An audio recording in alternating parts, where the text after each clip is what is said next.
Clear. Question number 10, which of the following is the assumption of Bernoulli equation. इनमें से ये पूछना चाह रहा है कि बर्नौली इक्वेशन का एजम्पशन कौन कौन है, कौन कौन सा है। तो पिछले 5 आपको बताए गए हैं, याद हो गए होंगे आपको। देख लीजिए क्या है, there is loss of liquid while flowing. कोई भी फ्लूइड अगर फ्लो करेगा तो लिक्विड का लॉस तो होता ही है, ठीक है ना। There is no external force except the gravity acts on the liquid, ठीक है। ग्रेविटी एक्ट करने के अलावा उस पर कोई भी और एक्सटर्नल फोर्स नहीं लगता है। उसके बाद the velocity of energy of liquid particle across any cross section of pipe is uniform, ठीक है। Velocity of energy of liquid particle across any cross section of pipe is uniform, ठीक है ना। तो कौन कौन से ऑप्शन दे रहा है ये। पहला बात तो एजम्पशन के में आता ही नहीं है, क्योंकि ये कॉमन चीज़ है, लिक्विड लॉज है, ये बात सही है।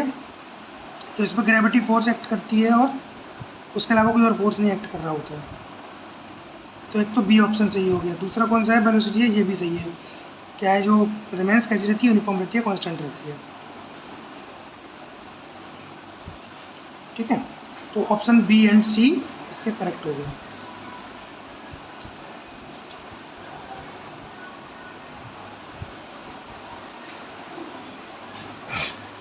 ठीक है। Question number 11।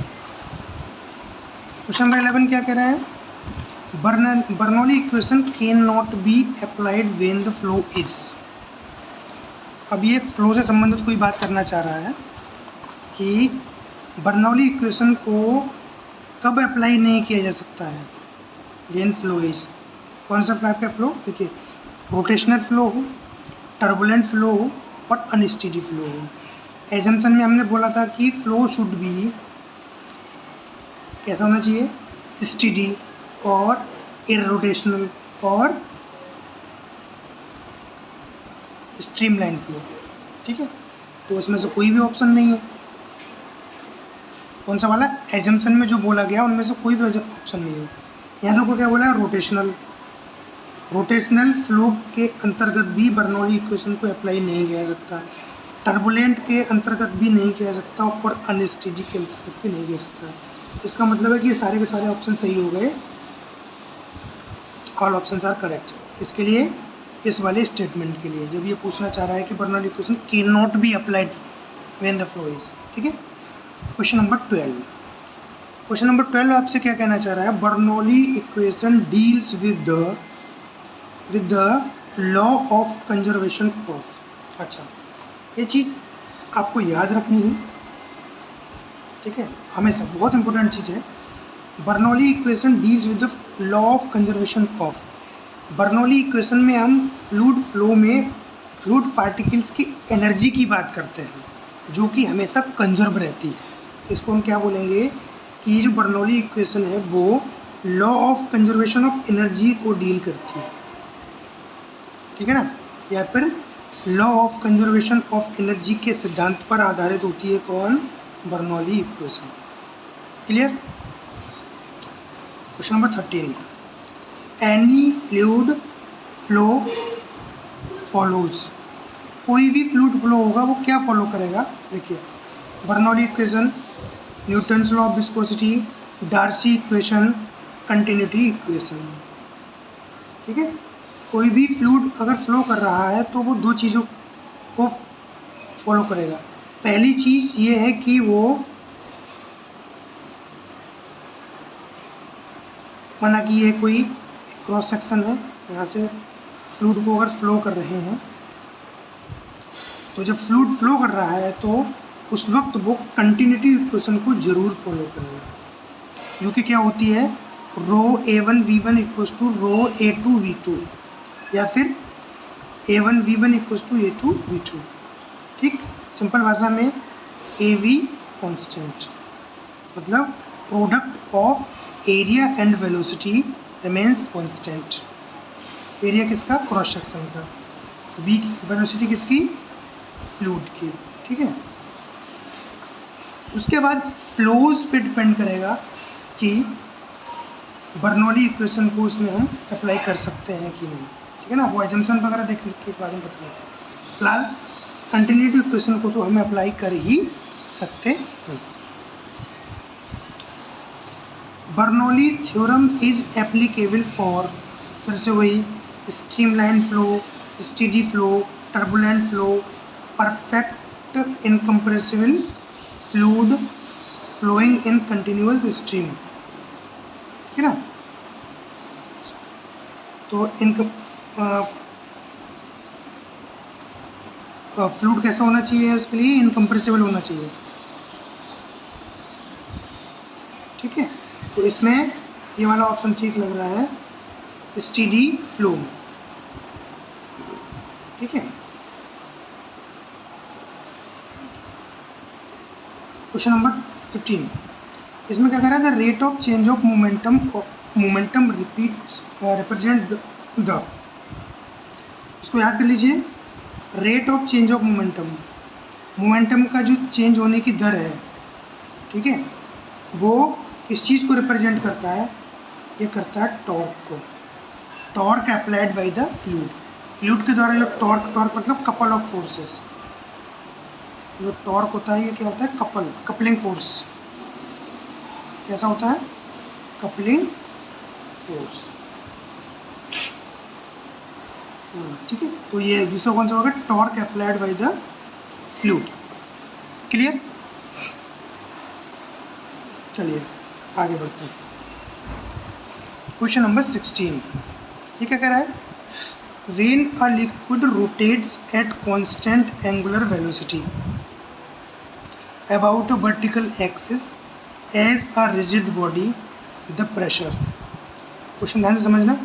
When a liquid rotates at a constant angular velocity, कोई भी लिक्विड है वो रोटेट कर रहा है constant angular velocity say about vertical axis. देखिए ये मैंने बनाया हुआ है, वर्टिकल एक्सिस पे वो रोटेट कर रहा है, लेकिन उसकी एंगुलर वेलोसिटी कैसी है? कांस्टेंट है। ठीक है, as a rigid body the pressure, तो प्रेशर पे क्या असर पड़ेगा? तो देख लीजिए इसमें क्या है? Increase linearly as its radial distance. Radial distance बनाएंगे तो वो लीनियरली इंक्रीज करेगा नहीं। Varies inversely as altitude along any vertical line. अब ये कह रहा है कि अल्टीट्यूड के उसमें क्या होगा? इन्वर्सली वेराइज करेगा। सी कौन सा है?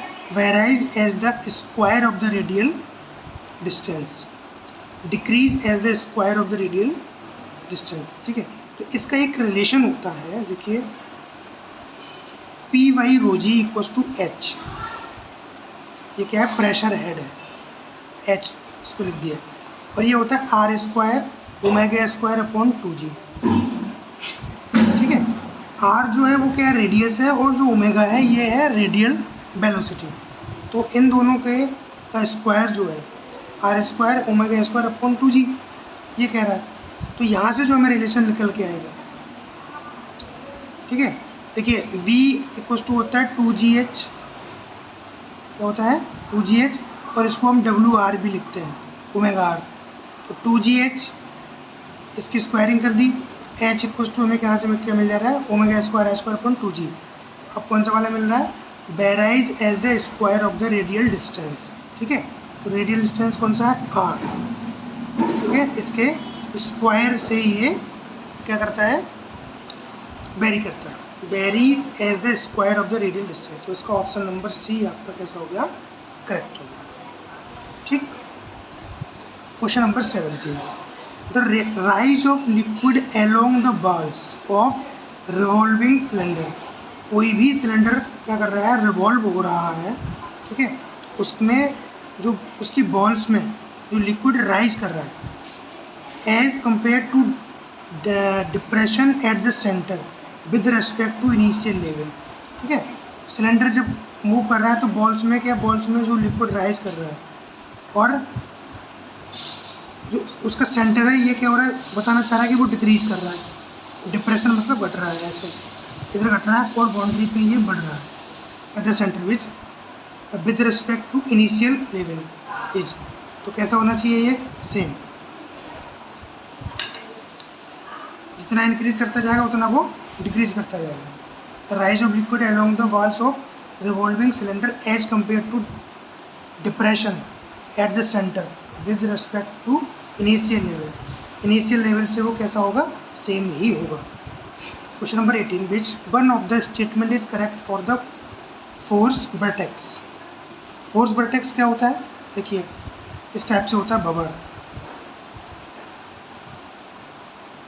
विच one of the statement is correct, force vertex के लिए जो स्टेटमेंट करेक्ट होगा वो कौन सा होगा, देखिए पहला, turns in an opposite direction to the free vortex, turns in an opposite direction to the free vortex, free vortex के अपोजिट डायरेक्शन में वो क्या होगा, टर्न हो जाएगा। B, always occurs in the conjunction with free vortex, always occur in the conjunction with free, अब ये बोला है फ्री वर्टेक्स के मतलब कंजंक्शन में जुड़ाव में आएगा। Has the linear velocity direction proportion to the radiation, ठीक है, has the linear velocity inversely proportional to the radial to the radius, option C इसमें करेक्ट लग रहा है, ठीक है। यहाँ से देखिए v is inversely proportional to 1/r, ये है फ्री वर्टेक्स, ठीक है, और v प्रोपोर्शनल टू r ये हुआ है फोर्स्ड वर्टेक्स। तो यहाँ पर है कौन, ये फोर्स वर्टेक्स है। तो फोर्स वर्टेक्स के लिए आपको याद रखना है क्या, ये v is proportional to r, मतलब linear velocity is directly proportional to the radius, ठीक है ना, याद रखना है। ओके, क्वेश्चन नंबर 19 क्या है, in a free vortex motion the tangential velocity of the water particle is proportional to, अभी आपको बताया था कि फ्री वर्टेक्स में क्या होता है, वो 1/r मतलब इन्वर्सली प्रोपोर्शनल होता है, ठीक है। तो बिना देखे अगर आपको याद होगा तो आप ये ऑप्शन लगा सकते हैं, कौन सा, सी वाला 1/r। तो इसमें ऑप्शन सी बोल रहा है कि ऑप्शन 3 इज करेक्ट। ये तो बहुत सारे हैं, distance from centre r square 1/r square 1/r, यहाँ पर 1/r जो है करेक्ट हो गया। Question number 20, which of the following statement is correct, निम्न में से कौन सा स्टेटमेंट करेक्ट है, while using boundary layer equation, Bernoulli's equation, which one of the following statement is correct while using boundary layer equation और Bernoulli equation. जब हम boundary layer equation और बर्नौली इक्वेशन को यूज़ करते हैं तो फिर कौन सा स्टेटमेंट सही होना चाहिए, देखिए, कैन बी यूज्ड एनीवेयर, मतलब कहीं भी यूज़ कर सकते हैं। दूसरा, can be used only outside the boundary layer, can be used only inside the boundary layer, can be used either inside और either outside of the boundary layer, ठीक है। इसमें ऑप्शन बी सही है, can be used only outside the boundary layer, boundary layer के outside में ही हम यूज़ कर सकते हैं किसको, बाउंड्री लेयर इक्वेशन और बर्नौली इक्वेशन को, ठीक है।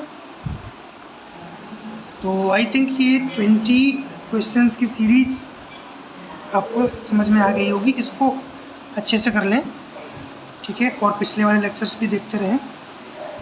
मिलते हैं अगली नई सीरीज़ के साथ, तब तक के लिए धन्यवाद।